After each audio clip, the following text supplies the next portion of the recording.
Yeah, saving money is definitely, I feel like, a huge issue for college students. One, you're just getting out on your own and you're like, oh, I have all this like freedom and I can go hang out with my friends, go do this, go do that. And it's something that I guess I've never had an issue with because I've always been really strict with my money and I know how to budget and plan.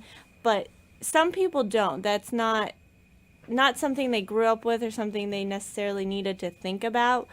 Do you have any kind of like budget that you can give to students if they'd like to take it? Yeah, we certainly will give them guidelines and recommendations. We'll tell them what past students have done.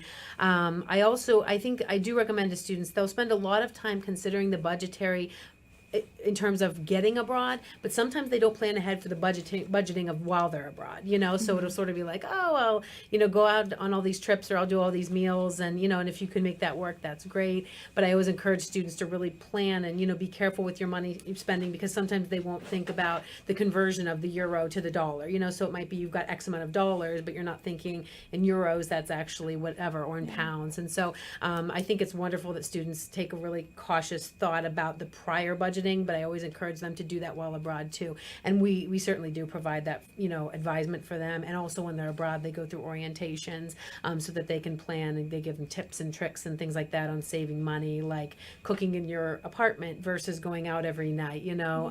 We even have students where they'll have roommates. And so like the roommates will say, like, if there's 4 roommates, Jenny cooks on Monday, Debbie's on Tuesday, Melissa's on Wednesday, and Stacy's on Thursday. And then all of a sudden you're only buying 1 or 2 meals a week, so it kind of, there's a lot of those types of tips and tricks we recommend to students too.